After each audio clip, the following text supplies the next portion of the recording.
Good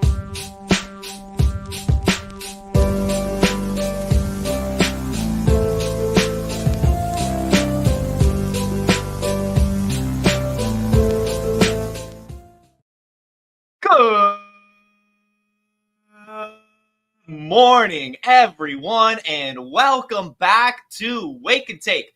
It's your boy Jason, and we've got some football to talk about today. Today, we're talking sleepers, players that are not owned as much as they should be, or players that are probably owned as much as they should be, but are worth picking up before preseason kicks off this weekend. I mean, yeah, truly, we had the Hall of Fame game last week, but real preseason kicks off tonight. We've got games going on all weekend, and this is where these deeper players can really start to make a name for themselves. So let's go ahead, take out our coffee, sit back, relax, and enjoy the show.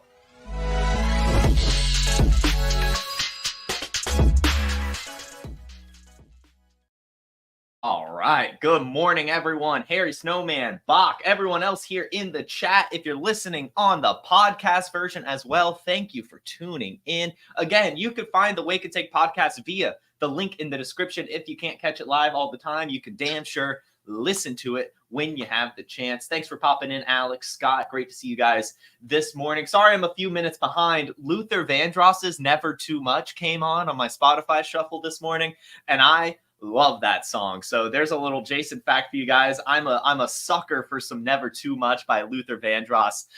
Maybe that's why I'm feeling good right now. Had a little Never Too Much action this morning. But as you can see in today's title, we're going to be talking sleepers. And you need to stop sleeping on Luther Vandross. But anyway, we're going to talk, before we get into these sleepers, we do have a couple updates I want to talk about. And we'll start with the clip of the day. I don't know if you guys have seen this yet, but DeAndre Swift made not one, but two impressive grabs at camp yesterday, in practice, I guess. So we'll play it. We'll play it. Why not get some DeAndre Swift propaganda on this fine morning?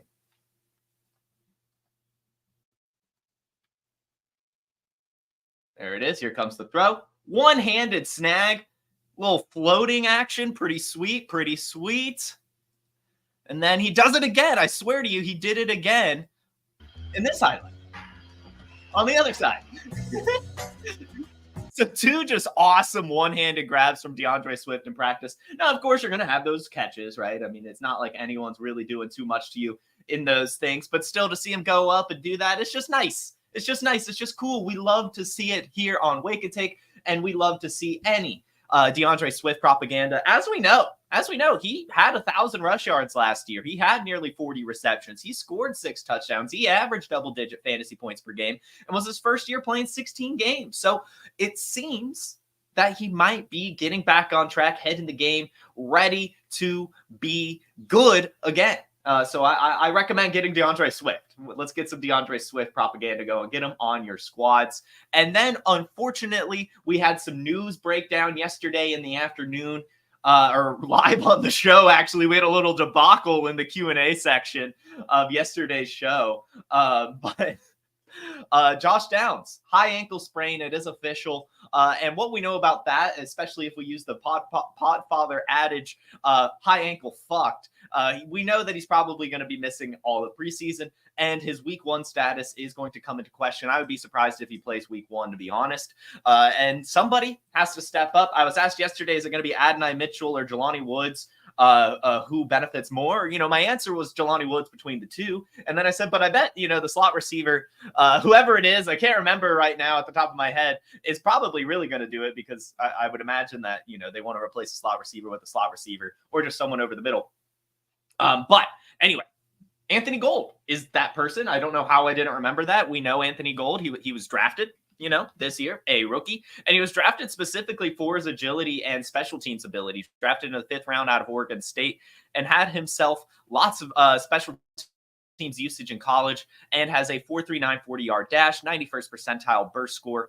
So that is who has stepped up. And the 32 Beat Writers has tweeted out, Anthony Gold stepped in for Downs and flashed the kind of acceleration and speed that made him a dynamic threat in college. And Steichen took notes of not just what Gold did on Wednesday, but what he's done throughout camp so far. So Anthony Gold is the guy stepping up right now in Josh Downs' absence. Seems to be the next man up for that slot position. Highly recommend picking him up. I honestly, pretty cool. I drafted him in the Wake and Take Invitational League because of our kick return scoring. So hopefully that ends up panning out for me if he's available in your Scott Fishbowl. Maybe go pick him up as well, as he'll also, it looks like, have some wide receiver usage, which should be pretty solid for your PPR league. So let's go ahead and get into our sleepers. And why not just continue talking about Anthony Gold? He's only owned in 8%. 8% of leagues right now on Sleeper. And again, like I just mentioned, really agile player. Had a 65th percentile college target share, had 700 yards and 2 touchdowns last year, which isn't great. But again, he had that special teams usage, has a really solid profile. He's undersized at 5'8", 174. But again, runs that 4.39 40-yard dash, has that 91st percentile burst score, and is now going to a Colts team where it looks like he'll have some special teams usage. And, with Josh Downs' injury, actually be able to do, something. Actually be able to do something, get some usage. So Anthony Gold is someone worth picking up for sure. A couple other players to pick up on the Colts. And I guess I should, say this.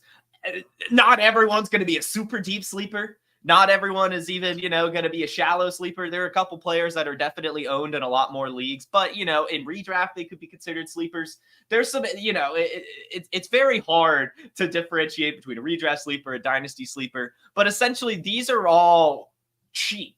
They're acquirable players that haven't been getting too much hype, or if they have had hype, they're still really, really cheap to get. So there won't actually be any Andre Yoshevitz hype in this episode, just because I feel he's not necessarily a sleeper anymore, but, he's an undervalued player as well, someone that looks pretty good. So I guess, we could go ahead and mention him. But yes, anyway, back to the Colts sleepers while we're there. I'm going to go with also Trey Sermon. And I'm actually just going to share my screen for this episode. That way we could see the player profiler page. It's really good stuff over on this website, and it'll just kind of help us visualize every single player that I'm talking about here. So here's the Anthony Gold player profiler page.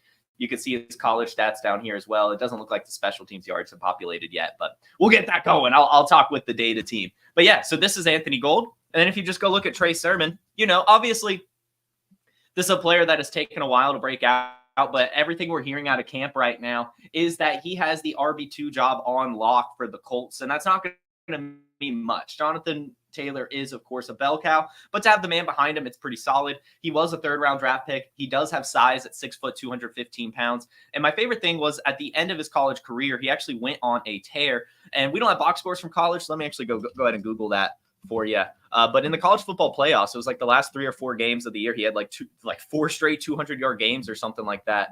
Let me pull up the exact. But either way, this is a guy who produced towards the end of his career, took a really long time to break out in college, especially after transferring from Oklahoma to Ohio State. But still, a RB2, you've got to have some of these handcuffs, and everything we're hearing out of Colts camp is that he has that on lock right now. And let me find that game log for you that I mentioned. Let me go ahead and do that, because that was a really good time. That was a great time at Ohio State.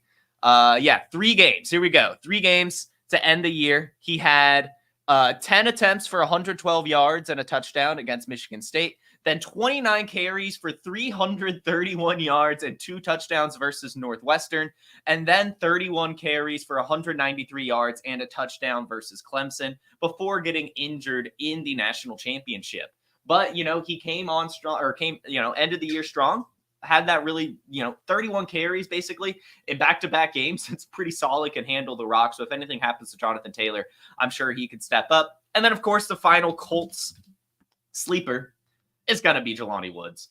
Jelani Woods, he's just so athletic. He is just so athletic. He's 6'7", 252 pounds. He runs a 4.6 40-yard dash. He has the 94th and 95th percentile speed and burst, has that 98th percentile catch radius, was solid in college as well. And as you see, he's one of my guys right here. Yes, he's now going into his 3rd year, but, really year 2 doesn't count because he got injured and had to miss the whole year due to a hamstring injury. But you can look at his rookie season and you'll see some flashes. My favorite, of course, that I always like to point to, in week 3, he actually had 2 receptions. Both of them were touchdowns against the Kansas City Chiefs. One of those was a game-winning touchdown in overtime. So he has that clutch factor. And then if you scroll down his game log some more, you see in week 12, he actually had a 9-target, 8-reception game for 98 yards. Has a pretty high catch rate in that time, was able to be force-fed and handle that volume, had 17.8 points without a touchdown. That's really, really solid. And we saw last year from all the Colts tight ends, they combined for so much usage. It was over 100 targets. It was over 800 receiving yards. So if someone can win out that room, I would bet on the athletic tight end, Jelani Woods, a guy who had some production as a rookie, a guy who has 3rd-round draft capital, a guy with athleticism for days, and is a true matchup nightmare at 6'7", 252 pounds. So those are 3 Colt sleepers I have for you, going from the Josh Downs injury leading to Anthony Gold to now Jelani Woods and Trey Sermon, some players that you should pick up as well. Yes, I do agree the fantasy plumber. Injuries are part of the profile. I'm not dismissing his injury, but, this is the year he's returning. Last year was his big injured year, and it was a completely torn hamstring, which I understand is a big injury. But he doesn't have anyone really to beat out. There's a reason it was an amalgamation of tight ends in Indianapolis last year, and that's because there wasn't a true tight end one. There were some good tight ends, but Jelani Woods actually has that potential. He has that ceiling. And at cost, I don't see why, obviously the injury is priced into him because he's so cheap, but you've got to take these swings in fantasy football. You can't just be scared off of a player because of injury. So anyway, Jelani Woods, last Colts sleeper, and then we'll just go in alphabetical order. Figured it was a nice segue to go from Josh Downs to Gold and finish out the Colts. But for the rest of the way, we're going to go in alphabetical order, and we'll start with the San Francisco 49ers. And of course, we're going to go with Cody Schrader. Cody Schrader right now is the running back that you need to roster on San Francisco. We've been saying it for a couple weeks now following the Isaac Guerrero injury. When Guerrero got hurt, it really, really took the air out of his balloon. He had an incredible combine and got decent enough draft capital as well. And that landing spot in San Francisco was so sweet, but it seems to be a pretty severe hamstring injury. We don't know how long he's actually going to be out, but it's looking like he'll end up on the PUP. He's definitely not doing anything else this training camp. And for his type of profile, you really a hamstring injury has to scare you away. He's not really going to get much action as a rookie. I do say, keep Isaac Guerrero on your taxi squad if you have the room or something, but Cody Schrader is starting to make some noise in camp, actually. He has locked himself in, it seems, as the RB4. And I understand that doesn't sound great, but when it's Christian McCaffrey, Jordan Mason, and Elijah Mitchell ahead of him, then, it's possible, right? You can see it happening. And this is a player who obviously doesn't have that good of a profile. We could see it right here, 4'6", 40, but he's 5'9". You would think he'd be a little bit faster, but that didn't stop him. In the SEC last year at Missouri, 1,600 rushing yards, 22 receptions, and 191 receiving yards. That's just so productive. And in the SEC, that's going to be hard to do. That's why people value this little SEC badge on his jersey so much. He produces, despite this not being that great of a profile, 70th percentile college dominator, right? That's not bad. Now, it's going to take some time, obviously. This is an injury-dependent pick, but that happens. Again, it's Elijah Mitchell, Jordan Mason, Christian McCaffrey ahead of him. And if anything happens to Christian McCaffrey, Jordan Mason and Elijah Mitchell aren't really pass-catching running backs. Cody Schrader has demonstrated he'd be able to do that. So I think that he has the highest ceiling. He also has the lowest floor. Don't get me wrong. He easily has the lowest floor. But when you're talking about end-of-bench players that you can get for basically nothing, you're only really looking for the ceiling here. And so Cody Schrader, he's got a decent ceiling here, producer at SEC, solid enough profile, not the best, but, good enough. And, you could easily make a case for him potentially seeing the field this year. So look for Cody Schrader to potentially make some noise. And if you want a wide receiver, of course, I'm going to go with Jacob Cowing. Jacob Cowing is their other rookie. They got him this year. I believe it was the 4th round. Yep, 4th round, 35th pick. And he's just awesome. 5'8", 168 pounds. So he's undersized, but that's never stopped him. Look at this, 99th percentile college dominator, 99th percentile college target share, 95th percentile breakout age. He runs that 4.38 40. Super quick. And if you look, He had 1,300 yards at UTEP before transferring to Arizona, where he had another 1,000-yard season. And last year still had 800 yards and 13 touchdowns. So over the last 3 years of college, he's had 27 touchdowns and 3,000 receiving yards. Insane production from him at really every step of the way. And this was a player that actually really impressed me at the Senior Bowl as well. So Jacob Cowing is someone I think we should be rostering. Now, of course, it's going to take injuries or a Brandon Ayuk trade or maybe just next year in general, because I think this is more of a Juwan Jennings replacement, which is obviously not the best, but, not bad, especially if injuries ever fall his way. And with the uncertain future for both Deebo Samuel and Brandon Ayuk on this team, you've got to start looking at these young wide receivers. And Jacob Cowing is a guy who's produced multiple places in college and really a mega producer. I don't think that we could use that term lightly. Again, 99th percentile college dominator and college target share. Not bad at all. So Jacob Cowing is someone I recommend picking up. Next, we'll go ahead and move to the Chicago Bears, and it's hard to find anyone here. It really is. Everyone is pretty much owned. So we're going to go with DeAndre Carter for one of them. He's like 1% owned. But what we know about DeAndre Carter is he was, again, brought in to be a special teams player for this team, and he's probably going to end up earning that deep threat role. Why is it not loading?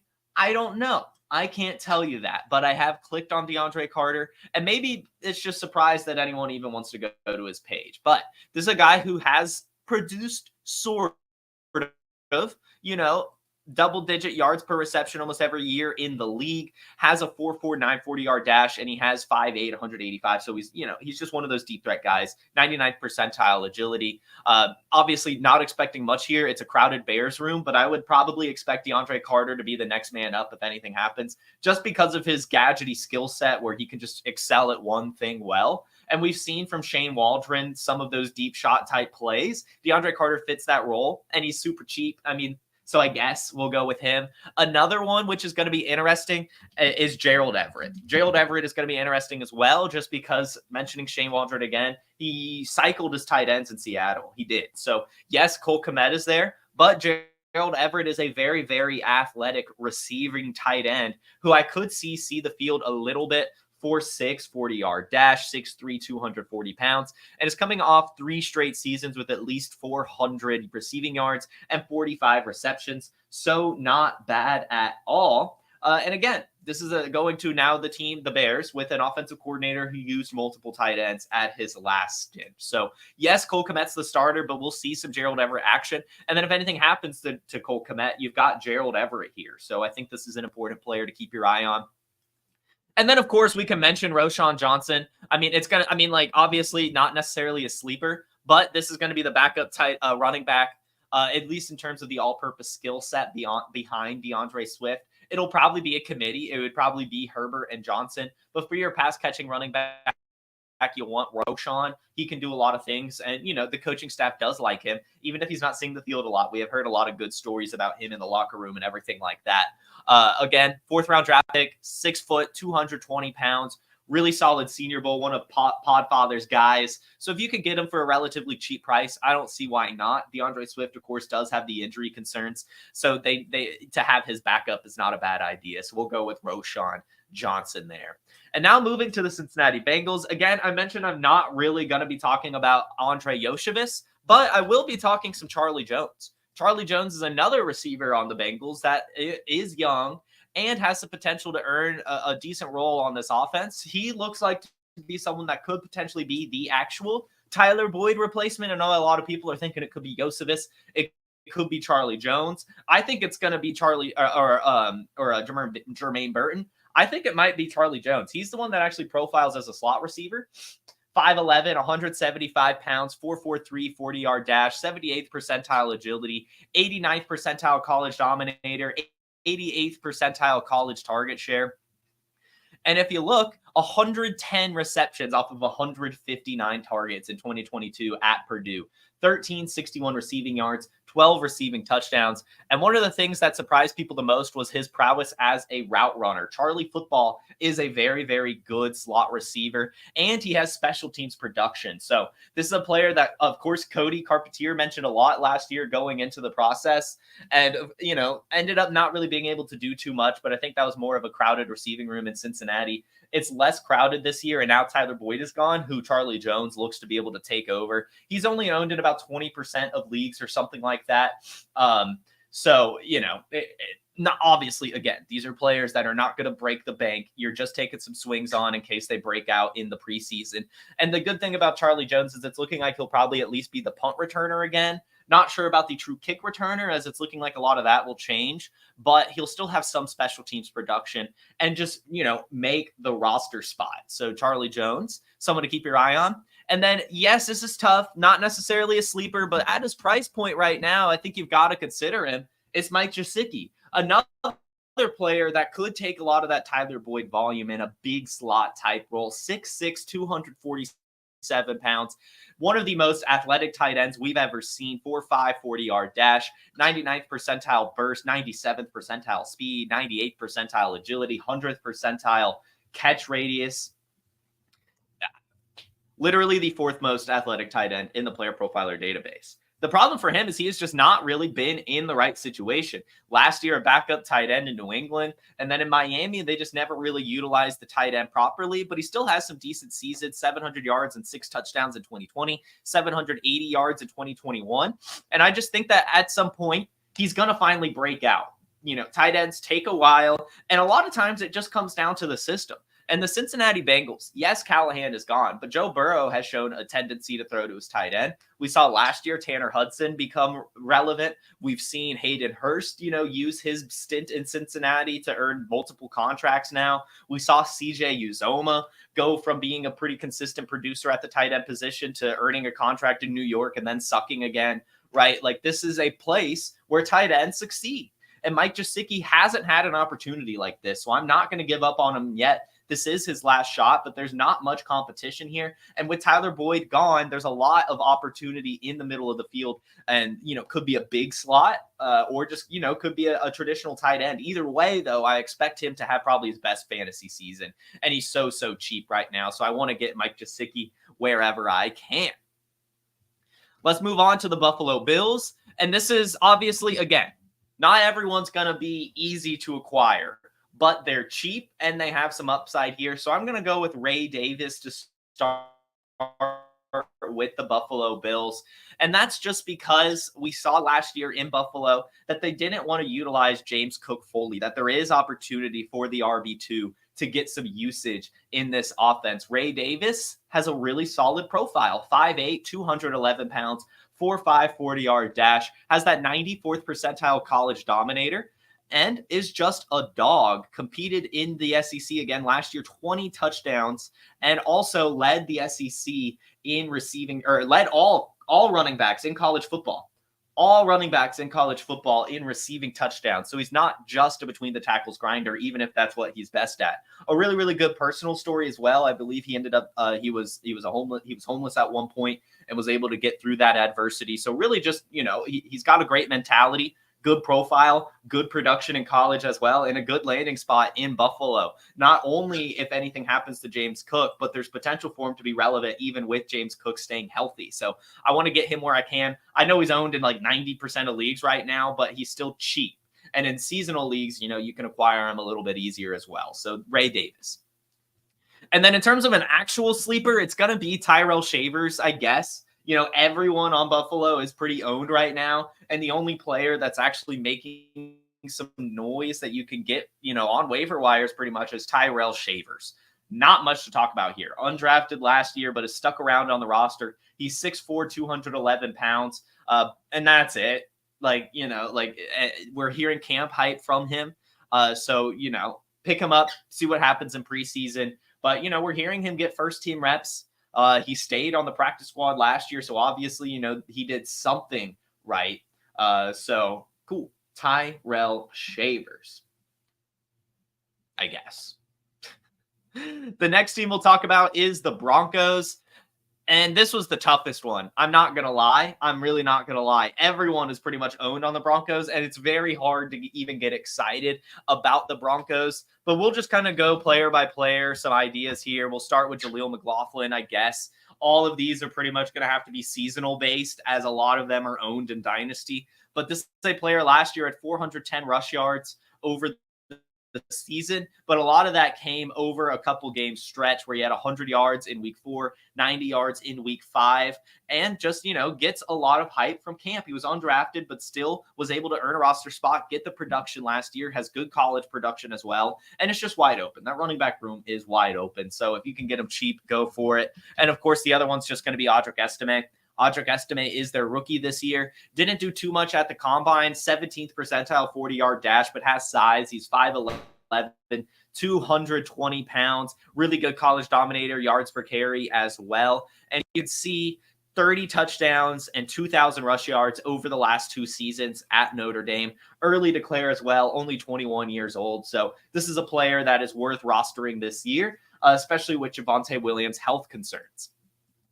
The next player we'll talk about is Troy Franklin. We'll keep this short, sweet, and to the point. He's just staying with his college quarterback. He already has a really, really good connection built and established with Nix. Decent enough profile, 4.41 40-yard dash, 83rd percentile burst, drafted in the 4th round, 70th percentile college target share, 6'2", 180 pounds, and he had 1,383 yards and 14 receiving touchdowns last year at Oregon with Bo Nix. I think that Troy Franklin is going to benefit a lot from already having a connection with Bo Nix. So I just want to scoop him up while I can. And then the last player on Denver is just going to be Tim Patrick, I guess. This is a player who ended up, making some noise, but then has had lots of injury concerns. This was just for me to find a guy that is just free. It is hard to find a free player, but I guess Tim Patrick, because we've seen production from him at least decent enough. 2 straight 700-yard seasons, so I guess it's fine. 86%, so it's fine. It's fine, I guess. Tim Patrick, I guess. Dan, that's a good one. Blake Watson. We could talk some Blake Watson. Just get any of the Denver Broncos running backs. Now, Blake Watson made some noise and then quieted down, but if he can make the practice squad, if injuries fall his way, he could get there. 100th percentile burst at 5'9", 190 pounds. So solid profile here as well. I guess we could keep stashing him. This is preseason stashes, right? So anyone can make some noise, and there's so much ambiguity in Denver that, Blake Watson is worth hanging on to still. We'll now move on to the Cleveland Browns, and this is where we're going to attack the backup running back spot twice. Pierre Strong is the backup right now to Jerome Ford with, of course, Nick Chubb injured and not knowing when he'll return. So just to have the backup running back while Nick Chubb is out is smart. If Jerome Ford goes down, then it's going to be Pierre Strong. And this is a player with an incredible profile. 5'11", 207 pounds, 93rd percentile college yards per carry, 4.37 40-yard dash. So he's quick and has the size as well. With now being in Cleveland, a run-heavy offense, if injuries fall his way, I could see him making some noise for our fantasy roster. So I want to get Pierre Strong. And then I also just want to remind you guys of Nyheim Hines. He missed last year due to a preseason injury on a jet ski. A jet ski crashed into him and tore his ACL and PCL, but he should be healthy this year. I believe he's still on the pup, but he should come back at some point. He's being listed as the starting kick returner and punt returner, which means they still believe he has some athleticism in the tank, and he'd probably be the pass-catching running back when he returns. And he's I think, available in 90% of leagues. This is a player that has been a really, really good receiving back throughout his career, 63 receptions and 482 receiving yards in 2020, and, of course, produces on special teams as well. Electric profile, so 4.38 40-yard dash, 5'8", 200 pounds. Nyheim Hines, when he returns, I think he's going to have a decent role on both special teams and as a pass-catching running back on this squad.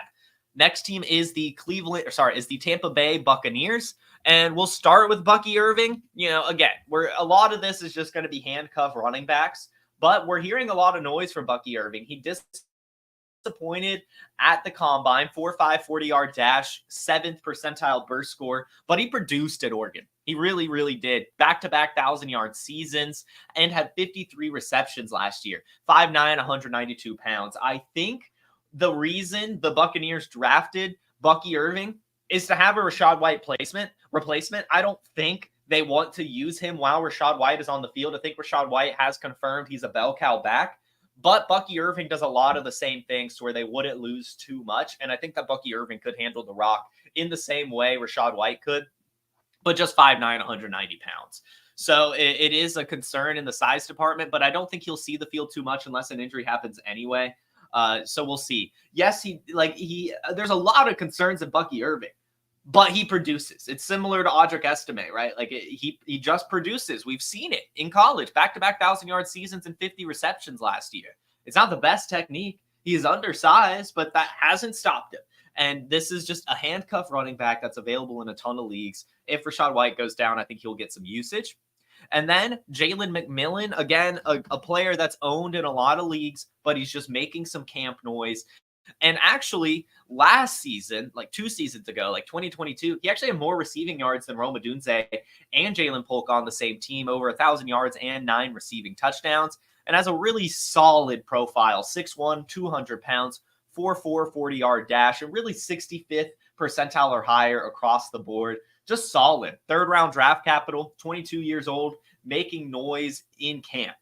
Jalen McMillan, worth holding on to see how much further he can bubble up. But that doesn't mean you should forget about their last year's rookie, Trey Palmer. These are different receivers. Just because Jalen McMillan is succeeding doesn't mean Trey Palmer can't. They both have very different paths to success. Jalen McMillan is more of a slot receiver, more intermediate, kind of Chris Godwin replacement, whereas Trey Palmer can truly play outside and specifically be like a Mike Evans type replacement if he goes down. So that's kind of how I'm looking at this. I think there's potential for both of these receivers to make some noise this year. And we saw Trey Palmer, especially at the end of the year, have a couple big games, 4 receptions for 84 yards and a touchdown, and brought in 1 catch for a touchdown at the end of the season last year too. 4'3", 40-yard dash, 6 foot, 190 pounds, 93rd percentile college dominator, 95th percentile college target share. Just a really good profile, decent enough landing spot too in Tampa with a decent path to success. So I like him. It's injury dependent, but he is available in a decent amount of leagues,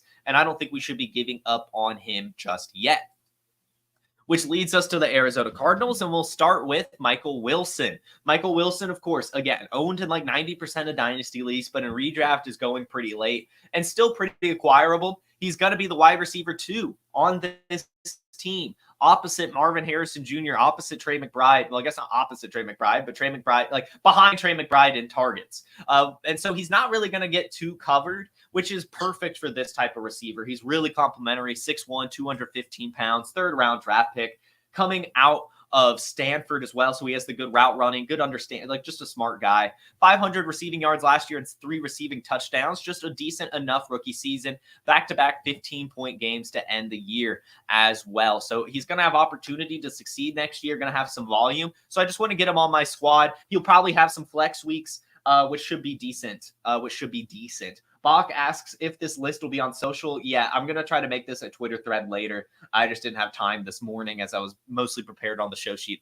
Now, I should probably do it all at once. My show sheet should just be my Twitter thread. But yes, Michael Wilson is someone I want to pick up. And then for your deep sleeper here, we're going to go with the rookie, Tip Raymond. Tip Raymond was drafted, and it was really interesting. You know, Trey McBride just finally broke out, and then they draft a receiver tight end out of Illinois in the 3rd round. It really makes you scratch your head, and it makes you think there could be some 12 personnel. And it also makes you believe that if anything happens to Trey McBride, Tip Raymond's going to be the replacement. He's available in like every league right now. 3rd-round draft capital, 6'5", 270 pounds, 4'6", 40-yard dash, 96th percentile speed score, 84th percentile agility. Really, really good combine. And on himself, 400 yards and 4 touchdowns last year, which is just not bad. Just not bad at all. So Tip Raymond, I think, is worth rostering, I guess, right? If you're looking for someone here. We'll now move on to the Chargers. And we'll start with, Kamani Vidal. Kamani Vidal has lost some steam, which has made him even more acquirable, but nothing has changed. Nothing has changed for Kamani Vidal. He was drafted all offseason as the RB3. We knew that J.K. Dobbins and Gus Edwards would be ahead of him because of Greg Roman. But we also know that those aren't that good of running backs. J.K. Dobbins can't stay healthy, and Gus Edwards is Gus Edwards. So, Kamani Vidal. The path to success is still the same as it ever was. Incredible profile, 5'8", 200 pounds, led college football in rushing yards last year, has 4.4 speed, mega producer. Really easy path to success as well. If J.K. Dobbins goes down, then he gets a role. If Gus Edwards goes down, then he gets a role. If they both go down, then he's a bell cow.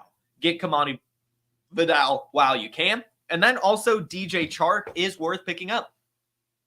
DJ Chark is worth picking up. He has done nothing in his career but produce, and he's going to be the wide receiver 2. Or I guess maybe 3, maybe. But the wide receiver 2 and how he lines up. It'll be Josh Palmer on one side, DJ Chark at the other, Ladd McConkey in the slot. DJ Chark has 4.3 speed. He has that second-round draft capital. He's still only 27. He's 6'3", 200 pounds, back-to-back 500-yard seasons. And in Jacksonville, had a 1,000-yard year, has been a producer before. And everything we're hearing out of camp is that he's doing well, that he's, building a connection with Justin Herbert before he got hurt, making some nice grabs, getting open, which is just what DJ Chark does. He had a down year in Carolina last year because of Bryce Young and the bad offensive line. This year, with a better offensive line, better system, I think he'll be really, really decent, especially at his price. I know it's like an ugly pick, but why not? But if you want a sexier DJ Chark, Darius Davis is the answer. This is another player with speed that could earn a deep shot threat if anything happens to DJ Chark. And we're actually starting to hear some news that Darius Davis is being worked in the wide receivers. He was drafted specifically for special teams and saw almost no usage as a receiver this year. We're now hearing reports at camp that he is being used for some just really deep shots. And that's exactly what you want to hear for this guy. 4.36 speed, 5'8", 165 pounds, and a really, really good kick returner. Good punt returner. So that's exactly where he's going to excel. If anything happens to DJ Chark, it would be Darius Davis stepping up. The added benefit is that he'll have some special teams usage as well. So keep your eye on Darius Davis for the Chargers. To the Chiefs. We've got a few players to keep track of. Deneric Prince is first. This is a guy who last year was one of my darlings. I really, really liked the profile. 6 foot, 216 pounds, 4.4 40-yard dash, which is just incredible. That size and speed combo seemed deadly. And we've seen time and time again that the Chiefs backup running back ends up being relevant. So I felt that last year was the year of the Prince, but now it seems that this year he is the Prince that's promised. He is the RB2 now, based on what we're hearing from camp ahead of Clyde Edwards-Helaire. And with that profile, that's pretty decent. He's probably going to be a pass-catching back behind Isaiah Pacheco a little bit. Isaiah Pacheco is the true bell cow, but he'll still get some usage, it's looking like, as the RB2. And then, of course, if anything happens to Isaiah Pacheco, Deneric Prince has a massive path to success in the NFL, so I like him. But if you want to have a fun pick from the Kansas City Chiefs, we've got to go with none other than Louis Rees-Zammit, the guy first reported here on Wake and Take the day he announced that he was trying out for the NFL. This has been an offseason darling for us on the show, and the hype hasn't, crumbled. We're hearing a lot of fun stuff about him, that he is still working hard. A lot of the team likes him, and the athleticism is on clear display. He's just getting acclimated to football. Pretty acquirable right now in any league.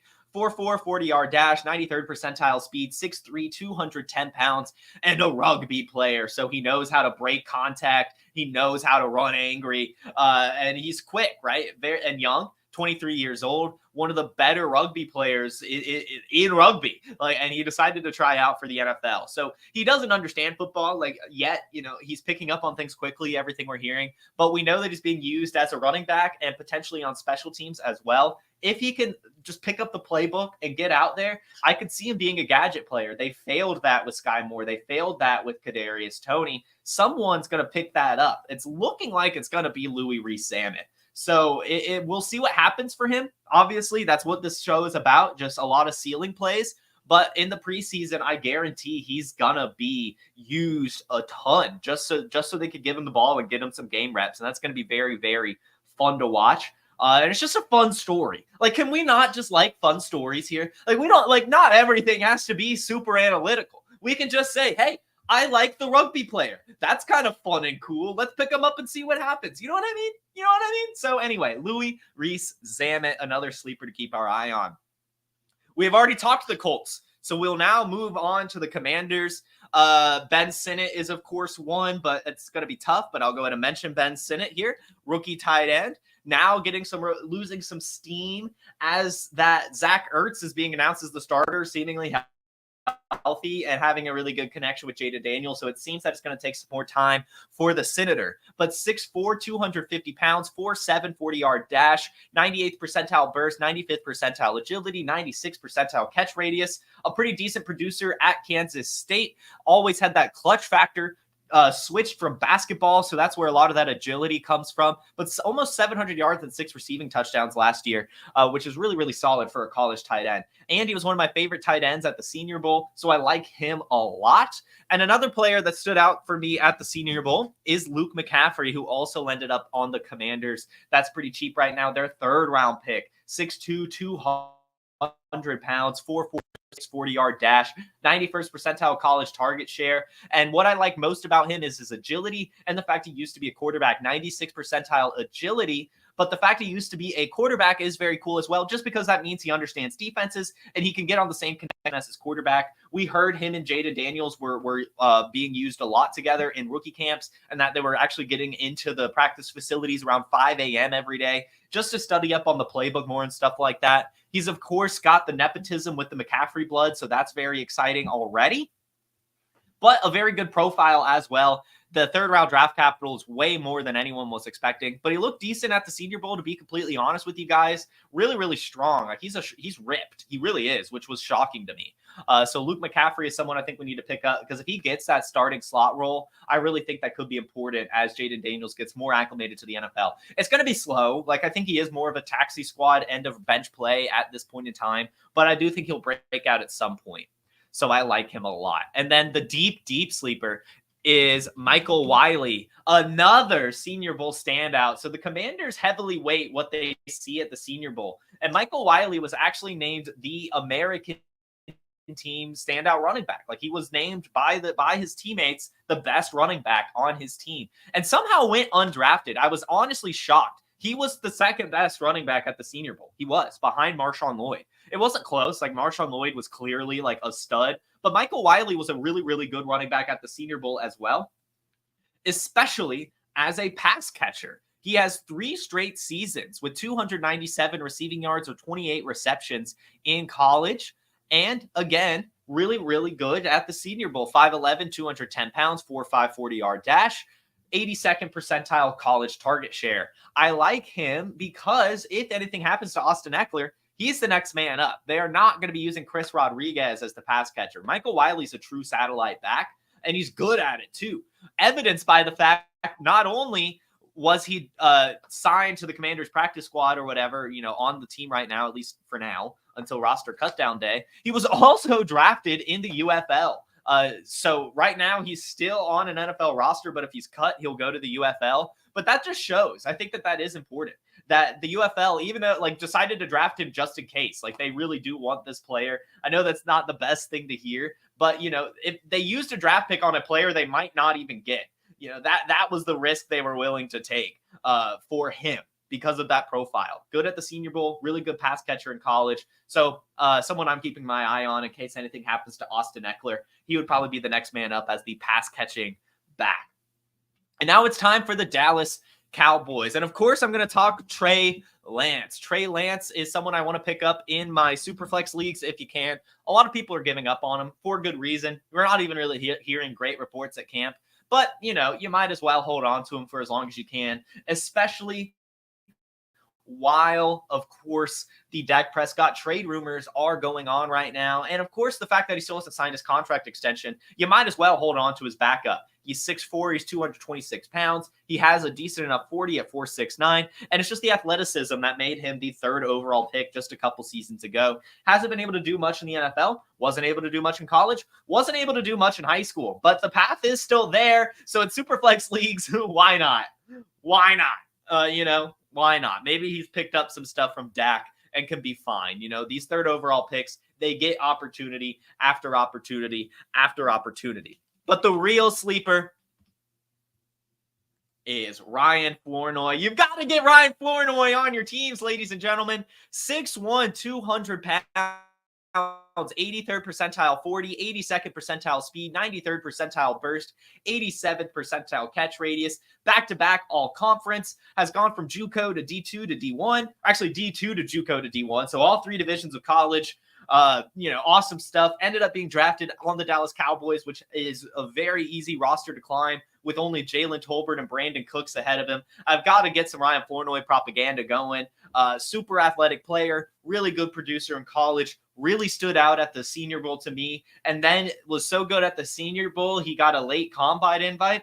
And you see it here on the workout metrics. Really, really good at the combine as well. Went from a player that was probably on no one's radar to a 6th-round draft pick to the Dallas Cowboys. So he unfortunately got injured early in training camp, but he started coming back a couple days ago. So hopefully he can make some noise this preseason. Ryan Flournoy, I still am pounding the table for. He's going to break out this year. He's going to break out this year. It's going to happen. We're going to keep manifesting the Ryan Flournoy breakout. It's going to happen. Get him on your squad before it's too late. And you can't get him if you're in a league with me, though. If you're in a league with me, do not do it. Let me get him, please. So that's the Dallas Cowboys. I'm not going to try to touch this running back room right now. I have no idea how it's going to unfold, but it seems Royce Freeman maybe is making some noise in terms of the sleeper. Miami Dolphins. The Miami Dolphins player I want you to get is, of course, Jalen Wright. Hard to consider a rookie a sleeper, I know, time and time again. Tough to say it. But he's still available in a lot of leagues, especially redraft leagues. He's not going too early, and he's still pretty acquirable in Dynasty as well. 4th-round draft pick. He was picked at 420, but they traded a next year's 3rd to get him, so they clearly believe in him in the talent. 5'11", 210 pounds, 4.38 40-yard dash. So just he has the speed, but also has the size that you want to see from a running back. So that's the beauty of him, because he has the home run hitting ability that Devon Achane and Raheem Mostert has, but he's 5'11", 210 pounds. So he has the potential to actually stay healthy over the course of the year. And we've seen from the Miami Dolphins that they want to use a committee. There is no bell cow here, so he's going to have some potential even without an injury. But then he has 2 paths to success, whether it be an Achane or a Mostert injury. And then if anything happens to both of them, I mean, golly, it'll be incredible. So get Jalen Wright while you can. And in terms of a true sleeper here that's available in more leagues, it's going to be Malik Washington. Malik Washington led college football last year in receptions at Virginia. He had himself 110 receptions, 26 receiving yards, and 9 touchdowns last year. He's 5'9", 190 pounds, got drafted in the 6th round, but 94th percentile college dominator, 98th percentile college target share, 96th percentile burst, and has a good enough 40 at 4.47. He's going to be the wide receiver 3, which is not very conducive to success, but we saw some spike weeks last year from that guy that I don't even remember his name. That's how bad it was. And we were also picking up Braxton Berrios. So I really think there's some potential for Malik Washington right now. So get him on your squad. If anything happens to Tyreek Hill, if anything happens to Jalen Waddle, there's a really, really good path to success, but he's still going to get targets even while they're out there. Like, obviously, it's only going to be 2 or 3 a game, but still, that's pretty awesome. And over time, I'm sure he can end up being someone good. And then, yes, I do think Jonnu Smith is worth taking a shot on. In best ball leagues, I think he's going to be tough to manage in rostered leagues. I really do. Jonnu Smith has the athleticism, of course, 4.6 40-yard dash at 6'3", 250 pounds. And we saw from him in Atlanta last year nearly 600 yards and 3 touchdowns. Even saw him take a massive screen to the house. So they haven't really had an athletic tight end. We saw Durham Smythe be okay last year. Jonnu Smith can take the minimum volume and at least have some big weeks with his athleticism. I don't think he's going to be someone that you're comfortable starting on a week-to-week basis. They have shown that they don't really want to use the tight end that much, but the benefit for Jonnu is he's good after the catch. Like, he's still going to have some spike weeks, and at his value, he's worth taking a swing on. And I could see a path to success if anything happens to Jalen Waddle, just because then they would need someone to take those short routes and stuff like that. I don't think there'll be a ton of volume, but, at his cost, worth taking a swing on as well for his athleticism. The Philadelphia Eagles. We'll just talk about the running backs. We'll keep it quick. We'll start with Will Shipley. Will Shipley, of course, is their rookie running back, and we're hearing noise that he's already getting work with the first team, which is incredible stuff. 440-yard dash in high school. We don't have his metrics yet. 5'11", 206 pounds, though. 4th-round pick out of Clemson, and a really, really good pass-catching back. Back-to-back seasons with over 30 receptions and 200 receiving yards from Clemson. Only 21 years old. It's looking like he'll have some opportunity with Saquon Barkley there, but if anything happens to Saquon Barkley, Will Shipley should be huge as well. But that doesn't mean we should forget about Kenneth Gainwell. He is still on the roster, and the coaching staff likes him. It wouldn't be Will Shipley getting everything. Kenneth Gainwell would get some usage as well. 5'8", 200 pounds, 4.5 40-yard dash, and back-to-back seasons, or 3 straight seasons with usage, right? 80 rush yards last year. And 30 receptions, for example. Like, he's utilized, and he would still be utilized if anything happens to Saquon. Will Shipley has passed him on the depth chart, but, that doesn't mean we should give up on Gainwell. He would still get some usage if anything goes wrong with Saquon. Hopefully it doesn't, but that's what fantasy's about. For the worst. Which leads us to the Atlanta Falcons, and this is the first time I've got true sleepers for you. Of course, everyone's talking about all the Falcons, like Kyle Pitts, Drake London, Bijan Robinson, Kirk Cousins, right?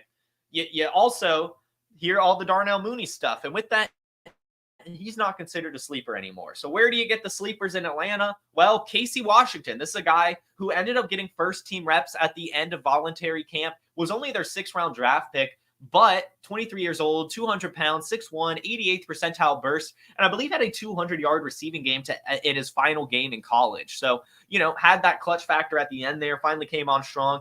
And with Rondale Moore getting injured yesterday, the wide receiver 4 slot is wide open, and it's looking like it'll be Casey Washington.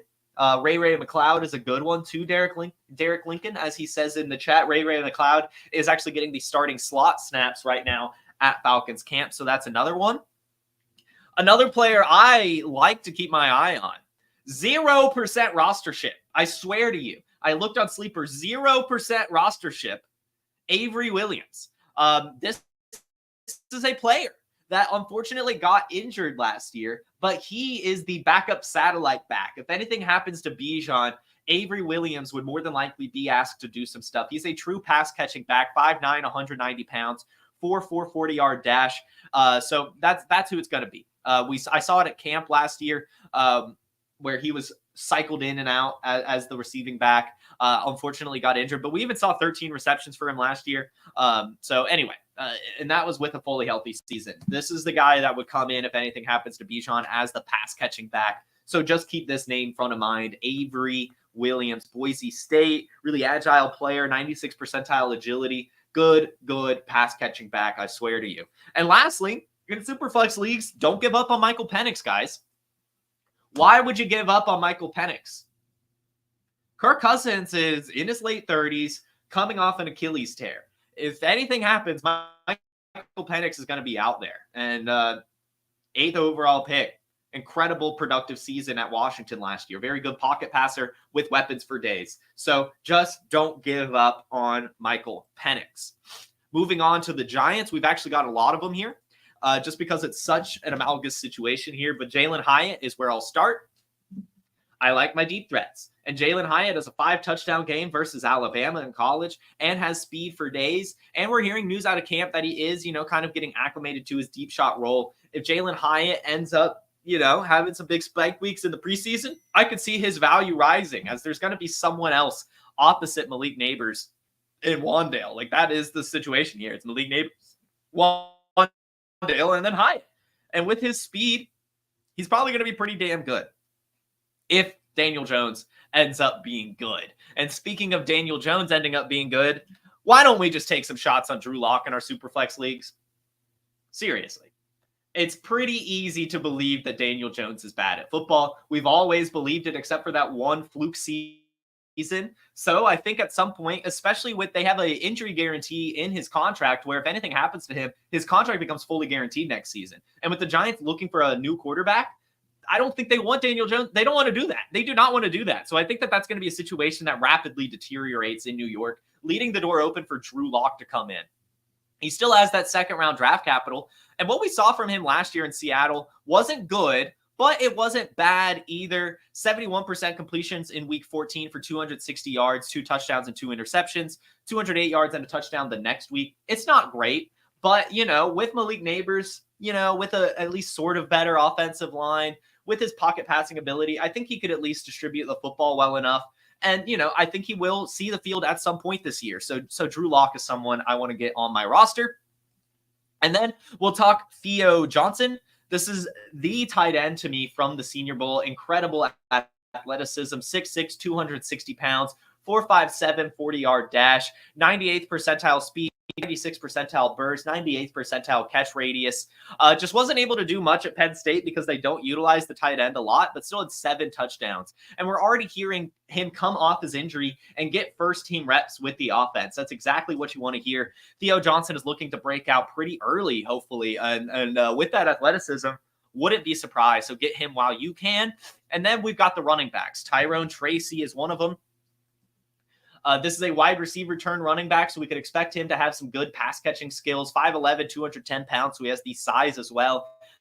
Best comparable, Rashad White, 82nd percentile yards per carry, 4.5 40-yard dash. Pretty good stuff from him. So we could see if anything happens to Singletary, he gets some usage, but we're also hearing some news that he's being used on special teams as well. But recently, Dante Miller has been making some noise as well. This is a guy with 4.27 speed and is looking to make some noise out of camp as well. If he makes any splash plays at preseason, look for him to gain some value. Dante Miller, a true stud. So we're halfway through the show. I'm going to go ahead and play a little bit of an ad break as maintenance has come over real quick. So let me go check in with them. Be right back. Check out the Dynasty Dominator. Now, I know many of you are looking for a secret weapon for your Dynasty League, and I have it. It's called the Dynasty Dominator app. You go to the App Store, go to Google Play. It's right there. It's $5 to download, and then every year it's $5 to load the next incoming class of rookies. You can add Superflex, add tight end premium. It's incredible because it allows you to look up players. It allows you to vote on whether a player is a buy, hold, or sell, and then see the market sentiment on that player. And you can compare their lifetime value rating from PlayerProfiler to their Dynasty ADP at the FFPC, all in the price lookup tool. And beyond that, we have a trade analyzer, so you'll never lose another Dynasty trade again. And in our settings, you can set this is a win now team, this is a rebuilding team, and then we let you compare players. Look at their metrics side by side, prospect metrics, NFL metrics. It's all there. It's $5 in the App Store. There's some add-ons for Superflex and to buy the upcoming rookie class. Every year, you're going to spend $5 on this thing, and it's going to be well worth it. Get that Dynasty Dominator. Let's go ahead and move on now to the Jacksonville Jaguars. The Jacksonville Jaguars are a fun team to look at right now. The big one at first is going to be Tank Bigsby. We're hearing news right now that he is doing really, really well as the RB2 at camp. 3rd-round draft pick last year. Decent enough size at 6 foot, 210 pounds with a 4.5 40-yard dash. Pretty good stuff from him.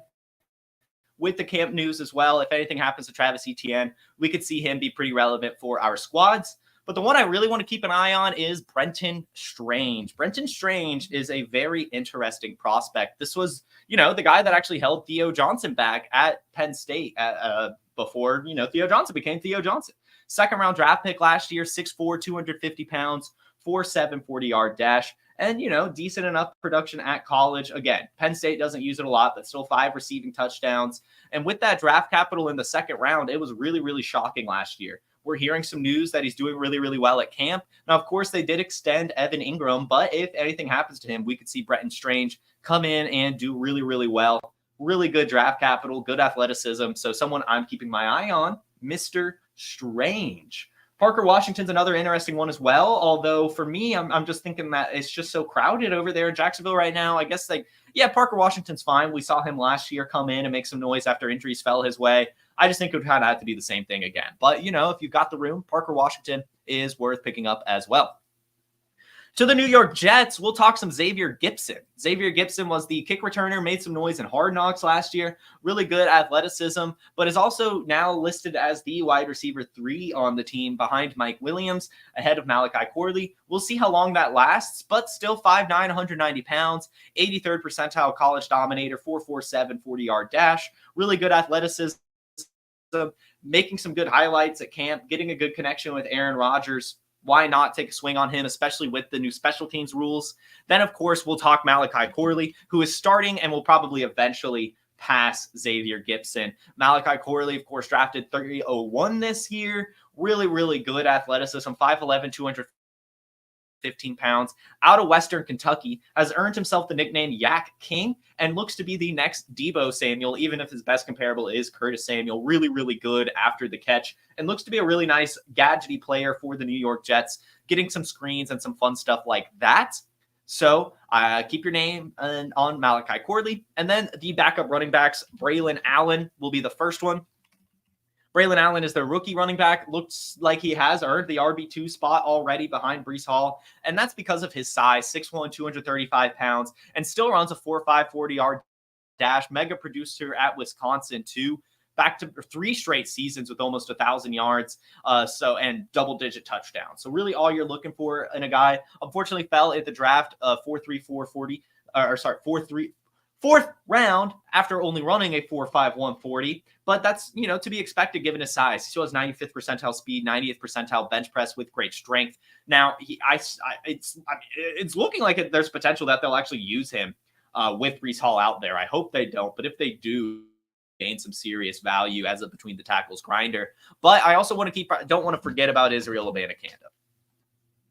This dude's just so fast, and these speedy running backs, they make some noise. Of course, they drafted running backs, so it's very concerning for him, but 5'10", 216 pounds, 4.5 40-yard dash, but 97th percentile burst. The way he hits the hole, it's just incredible.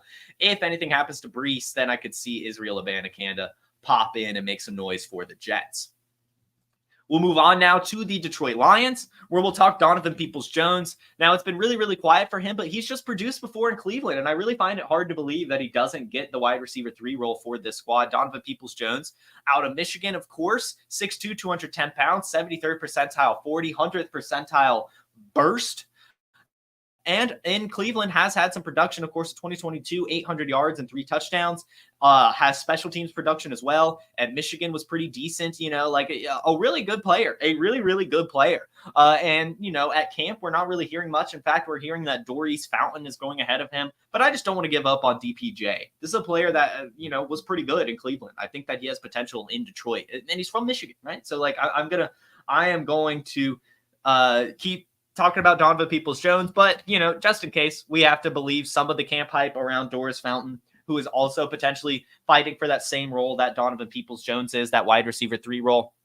So keep your eye on him, too, for preseason. 0% rostership for Doris Fountain. I mean, this is a guy that I think has been in the league for 6 years now and just hasn't done anything, but now is finally getting some hype. So I guess keep your eye on him. And then I just want to talk about the running backs. They use a cycle here. It is Jahmyr Gibbs and David Montgomery. So Craig Reynolds still probably needs to be rostered. Craig Reynolds, 5'9", 210 pounds, and just, gets usage if anything happens. Not a ton, of course, but you could see it here in his game logs, just gets usage if an injury happens. But that could also be why they drafted Sion Vaki. This is a 2-way player, plays safety and running back out of Utah. Honestly, not a great running back, but, these types of players, they intrigue coaching staffs. They'll find ways to get creative looks for these players. 5'11", 210 pounds, 82nd percentile burst. 2-way player. We'll see. He could get some interesting usage. Just keep your eye on him. Sion Vaki. Looks like we have some news. So we'll break the news real quick before going on to the next team. And that is the fact that Nick Foles has retired, apparently. So I'll just give a little congratulations to Big Dick Nick. I will never forgive him for beating the New England Patriots in the Super Bowl. That was a very, very tough day for me. I really hate that one play, the Philly special. But congratulations to Nick Foles on a pretty fun NFL career and becoming a Super Bowl champion, much to my chagrin. Congrats, Nick Foles, and best of luck on your next steps. Sleepers, back to sleepers. How about the Green Bay Packers? And how about Tucker Kraft? Of course, Luke Musgrave is there. He's the starting tight end. But Tucker Kraft, 3rd round draft pick as well. Really good producer, 6'5", 250 pounds. decent enough college production, if I remember correctly. Yeah, a 700-yard season when he was able to stay healthy and 6 touchdowns. That is just awesome. And good athleticism, which led to that third-round draft pick. He unfortunately got hurt on his honeymoon, on his wedding night. Hasn't been, but he's back now, back at camp, making some noise, really, really trying to get back in tune with Jordan Love. I saw a report this morning that he's like cutting in line to get reps with Jordan Love. And just that third round draft capital, we could and Luke Musgrave wasn't really able to stay healthy last year either. I just don't want to give up on Tucker Kraft. That third round draft pick was interesting to say the least. There's potential for both of these guys to be good, Musgrave and Kraft. And it definitely, if anything happens to Musgrave, then hey, Tucker Kraft is there. So get him on your team. And then also, I guess, Bo Melton, lots of people like him. I haven't really come around to him too much, but he's available and a lot of people like him, Podfather especially. So, go ahead and get some Bo Melton. 7th round draft pick out of Rutgers, but just a really good athletic profile. 5'11", 190 pounds, 4'3", 40, 92nd percentile college target share, 81st percentile college dominator. And we saw him last year do pretty well in a couple spots. 100-yard game in week 7 with a touchdown. That's really all you could ask for. Super buried on the depth chart, but Christian Watson can't stay healthy. Look for Bo Melton. Panthers. Not a lot of sleepers on the Panthers, not gonna lie. But we'll talk Jatavian Sanders, their rookie tight end. He is cheaper than he should be. This was the guy that was highly touted as the tight end 2 in this class behind Brock Bowers, but then had a disappointing combine, but still athletic enough, 6'4", 240 pounds, 4'7", 40-yard dash, and had 2 seasons in a row with 600 receiving yards. That's really good for a tight end, and he's only 21 years old. There's not a lot of competition in the tight end room for Carolina. In fact, I believe he's the only healthy tight end right now. We'll see how that develops towards the season, but everything's coming out that he's building a good rapport with Bryce Young. And since there's no true alpha in Carolina, I could see this being a Sam Laporta light situation where he's just force-fed the ball, because they need someone to make plays, and the tight end is usually open. And we'll see what happens with that. This is a player I want to get before it's too late. Jatavian Sanders. The other one is Jonathan Mingo. This is a guy that last year kind of burned a lot of us in his rookie year, but still nothing true much has changed. Now, of course, he's not going to get as much volume, but that's okay because then he could try to rely on some efficiency against some less good corners. I mean, he's not a wide receiver one. He's not. But he's not asked to be that anymore. 6'1", 225 pounds, 2nd round draft capital, and has a really good athletic profile. We're hearing a lot of good reports from him out of camp. And so, I like him. I like him a lot. He could be not necessarily the alpha, but the one getting the explosive plays on this offense. Because Deontay Johnson and Adam Thielen, they're good receivers, but they're not go down the field, make contested catch type guys like Jonathan Mingo is. So, I obviously struggled with that last year. Not great hands, but everything we're hearing is that he has improved as that. And they spent that high 2nd round draft pick on him for a reason. So it's looking like, everything we're hearing is that he is finally tapping into what led to that draft capital. Pretty good college production, good athleticism. I like some Jonathan Mingo. And then next team is the New England Patriots. And really the only player to talk about here is going to be Tyquan Thornton. Everyone is kind of hyped up right now, so it's pretty difficult. So we're going a true deep sleeper here, and it's Tyquan Thornton. And that's just because he's a deep threat. 6'2", 180 pounds, 4'2", 40-yard dash. That's all I have to say. If you want to take a fun swing on the Patriots offense, take a swing on the deep shot guy. Drake May loves the deep ball. This is a huge dynasty play. He's available pretty much everywhere. Take a shot on Tyquan Thornton. See what happens. Raiders, we'll go ahead and talk about Dylan Laub. Now, this was a sleeper all offseason that we've been talking about. And now, of course, he's getting all the camp hype because of how athletic he is. 5'10", 206 pounds, 86th percentile college dominator. The thing that makes him the best is his receiving prowess. 68 receptions for 700 receiving yards last year, even as a 200-yard receiving game from last season in college. So this is a player that is going to earn the 3rd down running back role in Las Vegas. Going to be the pass-catching running back and probably going to be pretty damn good. Everything coming out of camp is that he's a stud, so get him while you can. But if you want a true deep sleeper, why not Carter Bradley? Why not Carter Bradley? This is another player that stood out to me at the Senior Bowl. He's a quarterback. He'll be the third string quarterback, undrafted, but with Aiden O'Connell and Gardner Minshew both kind of sucking at camp from everything we're hearing, neither of them really looking like a starting quarterback. We could see this rapidly deteriorate. We could see injuries happen, and we could see a guy just end up starting. And Carter Bradley was, say what you want about him, went undrafted for a reason. He is a game manager. He was my standout quarterback at the Senior Bowl over Michael Penix and Bo Nix, just really because he shocked me. I didn't have any expectations for him, but he demonstrated really, really good pocket presence and was able to pick apart the defense pretty well. So the cool thing here too for him is he's actually Gus Bradley's son. So he's got that like coach's son archetype. And again, the quarterback room is just so murky to where he could end up starting at some point, whether it be an injury or just poor quarterback play. 6'3", 220 pounds. And the coolest thing about Carter Bradley is his game logs against good teams. He almost beat Notre Dame. He almost beat Oklahoma State. Again, these are almost beat, but it's just so cool to see that he's a clutch guy. Like he has that clutch factor. That's what you look for in a quarterback. Again, stood out to me at the Senior Bowl where he wasn't supposed to. But like I said, in college, if you look at his game logs against good teams, he was good. And that's the biggest indicator, especially for players that went to small schools.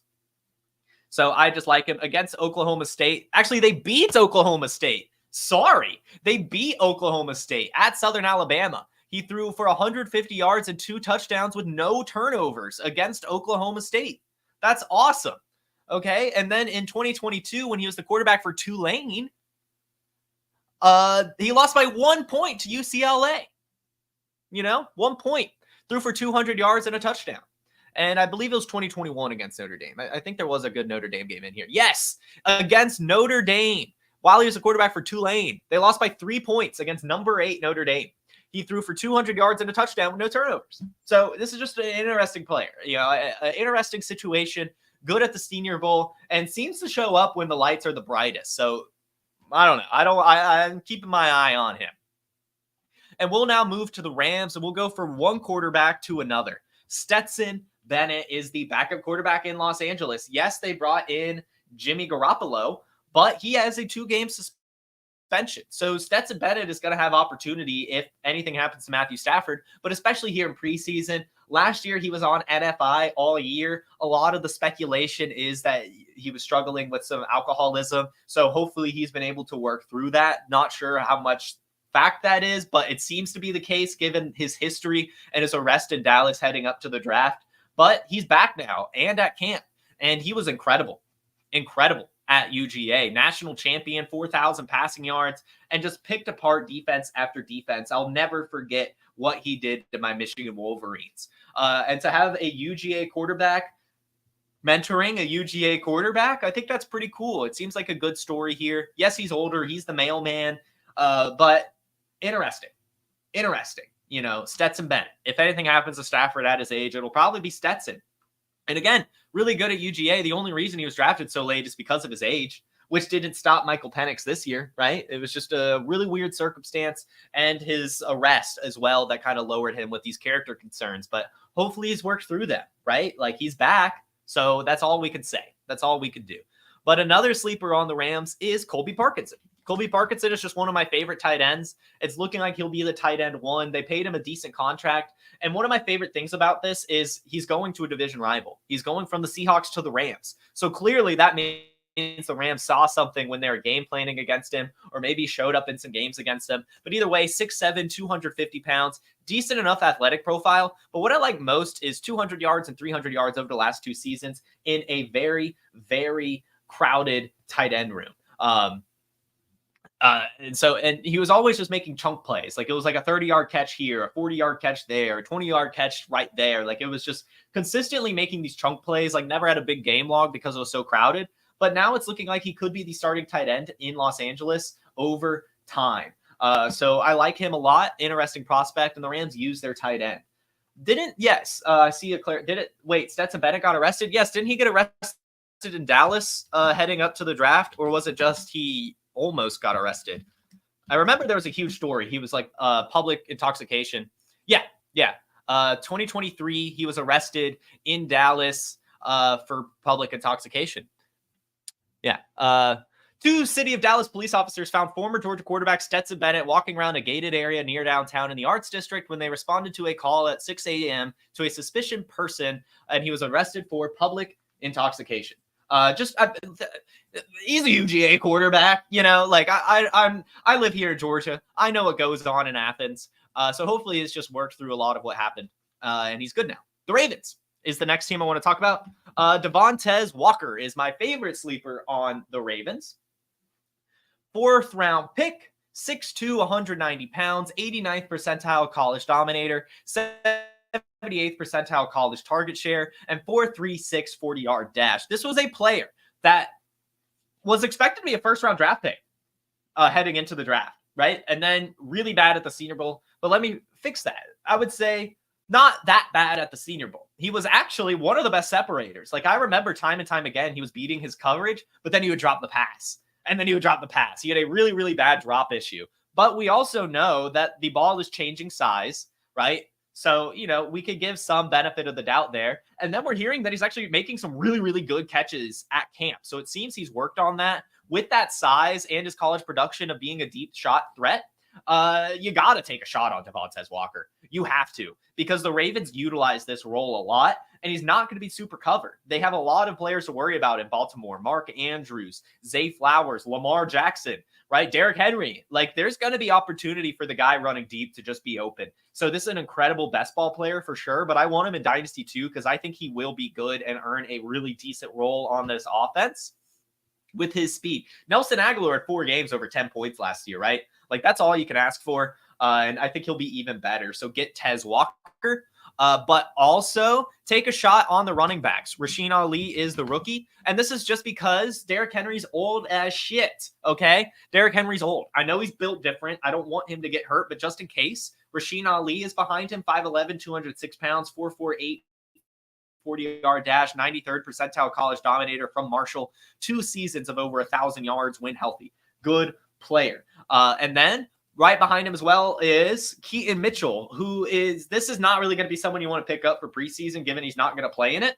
But just don't forget about this player. 4.37 speed, 5'8", 180 pounds, and really, really good last year in his limited action. 100-yard rushing game with a touchdown in week 9. Had an 89 rushing yard game as well.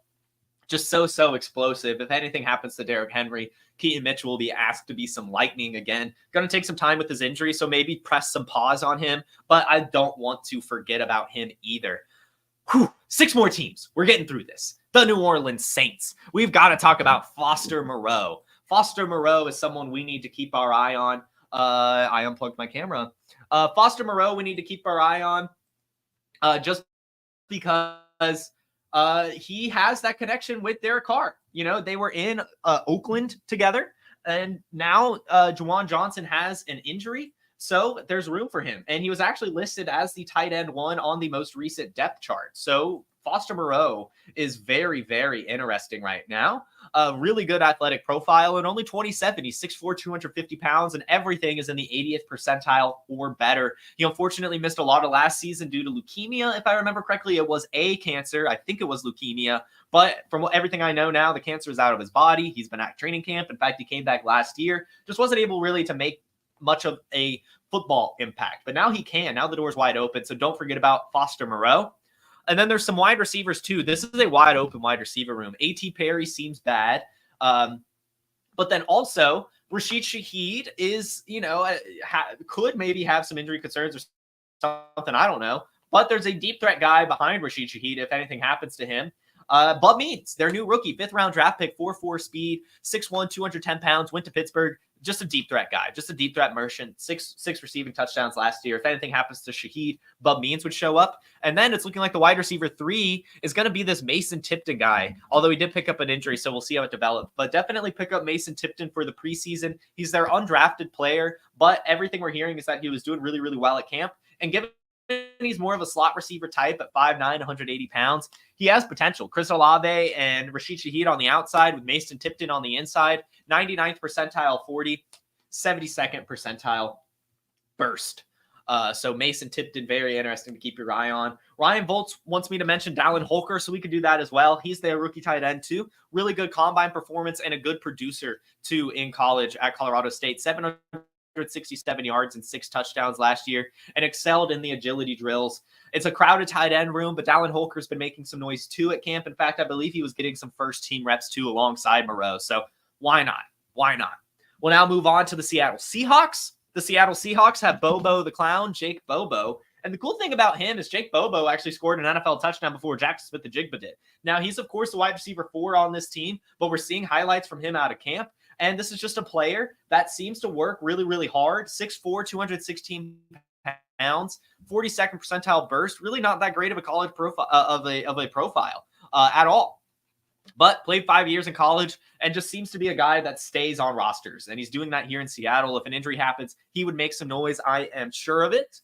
And then I don't want to forget about Sam Howell. If you have the opportunity to get Sam Howell, I think you should. Geno Smith took forever to break out. He has injury concerns. And of course, it's a new coaching staff. So I could see, if Geno Smith is less than good or even just maybe average even, I could see them wanting to pull the plug towards the end of the year because this isn't a playoff team. The Seahawks aren't making the playoffs. So they could want to see what they have in Sam Howell. They traded for him for a reason. It's a new coaching staff. Sam Howell's young. So I could see them pull the plug at some point and go to him just to see what happens. Now, of course, Geno Smith, it's his job to lose, but it's Geno Smith. And as good as he's been the last 2 seasons, especially 2 years ago, anything could happen. And so just keep your eye on Sam Howell. He's still only 23 and had almost 4,000 passing yards last year. So Sam Howell.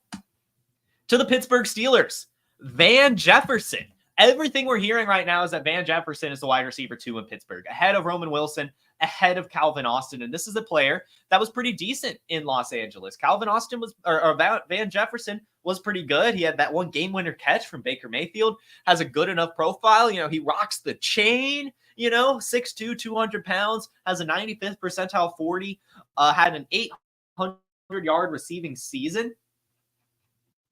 Van Jefferson. Everything we're hearing from camp is that he's the wide receiver 2. Justin Fields likes those deep shots, still has that old second-round draft capital. And everything we're hearing from camp is that he's earning a roster spot and has locked himself in as wide receiver 2. He's available everywhere. So get Van Jefferson. And then also on the Steelers, Cordero Patterson. And this is just simply an Arthur Smith take. Arthur Smith is the offensive coordinator, and he brought in fucking Cordero Patterson. So get him on your team as well. He's the RB3, but he'll have some usage undoubtedly, and he'll especially be used on special teams as well. Keep your eye on Cordero Patterson. To the Houston Texans, we'll talk Cam Akers and Jawar Jordan. We'll start with Cam Akers. This is a player I can't give up on.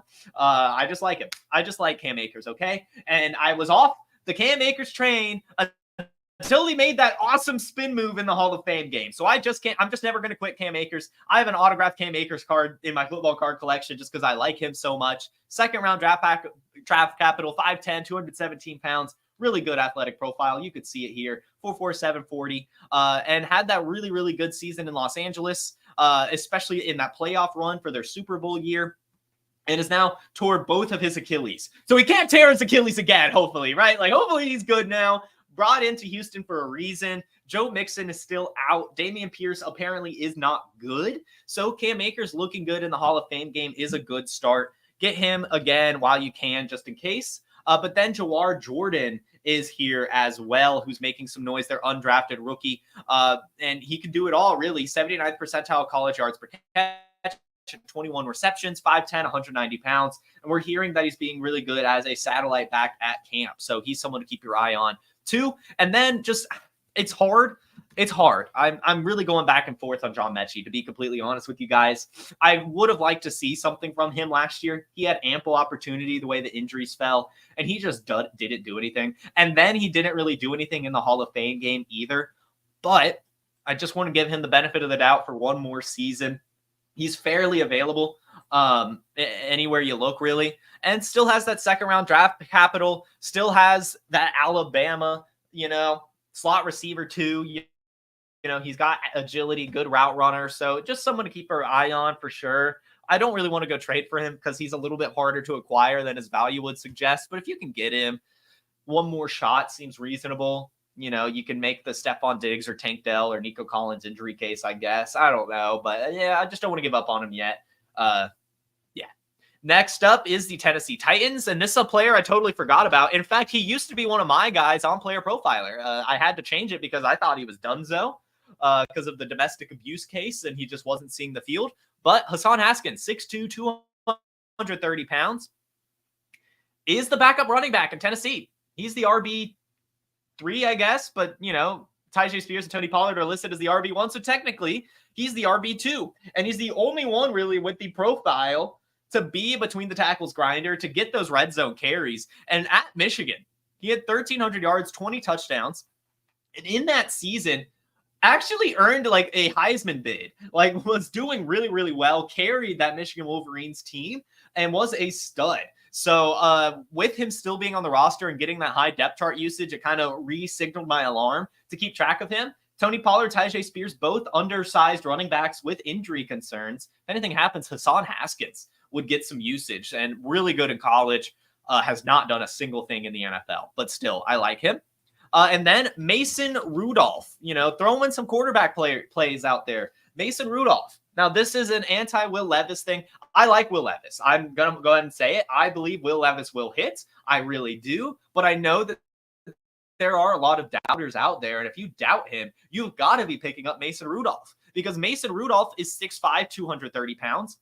And last year for Pittsburgh, ended the year so well. Like, that is a player that, again, we have the conference thing. Brian Callahan was in Cincinnati, watched him play in Pittsburgh, and again, ended the season well. 3 out of the last 4 games of the season at over 200 yards and only had 1 turnover in 4 games. So really, really solid at taking care of the football. And this could be an offense that benefits his skill set of just being a pocket passer and slinging it around. So if anything happens to Will Levis, or if Will Levis just doesn't hit, they would go to Mason Rudolph. So keep your eye on him. And then also, I just want to say, this guy is so cheap in seasonal leagues and shouldn't, and it's Tyler Boyd. He's hard to get just because he has that name equity, but he's going to be the starting slot receiver, and he's reuniting with Brian Callahan. They utilize a ton in Cincinnati, going to be utilized a ton in Tennessee. All they want to do is pass the ball, get the slot receiver Tyler Boyd on your team.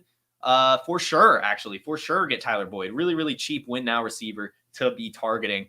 The last team to talk about is the Minnesota Vikings.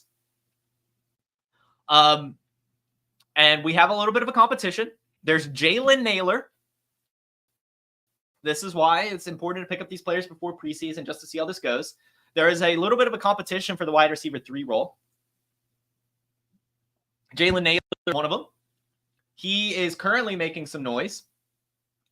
And decent enough profile. 6th-round draft pick in 2022, 5'11", 180 pounds, 84th percentile burst, 70th percentile 40. Hasn't really done much at the NFL, but we're hearing good news from him at camp. But we're also hearing good news from Brandon Powell, who is also fighting for that spot.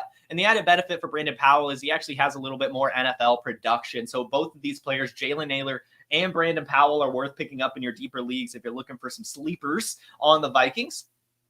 But I've got some even deeper ones for you outside of these two. And we'll start with Josh Oliver. For some reason, this is probably the most underreported thing. The most underreported thing this offseason is Josh Oliver, because everyone is fading TJ Hawkinson, not expecting him to play, but no one's talking about his backup tight end, Josh Oliver. 6'5", 250 pounds, 4'6", 40-yard dash, Josh Oliver. 3rd-round draft pick, Josh Oliver? Got to be the starting tight end on the Minnesota Vikings, Josh Oliver?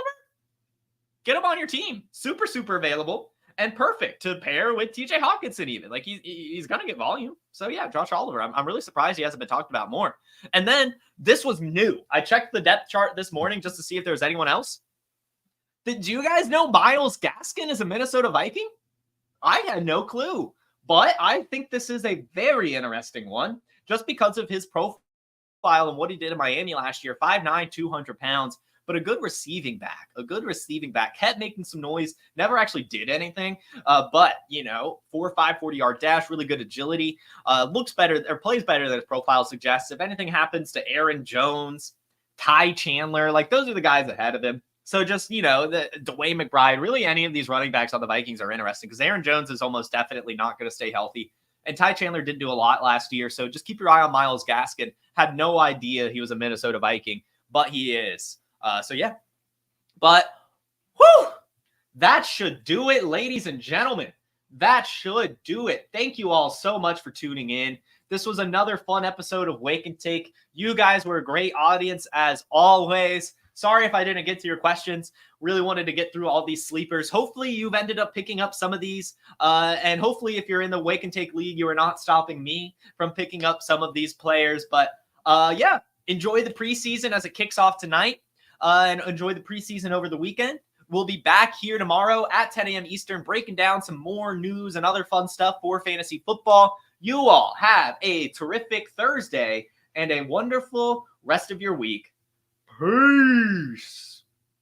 From the Podfather to you, I deeply appreciate you tuning in. And many ask, what can I do? What can I do to help support the hosts, the research they do, the production costs? Go to PlayerProfiler.com, Dynasty Deluxe, World Famous Draft Kit, Rankings, DFS Dominator, and of course, data analysis. Subscribe to any one of those, and you support all of us and take Player Profiler to the moon.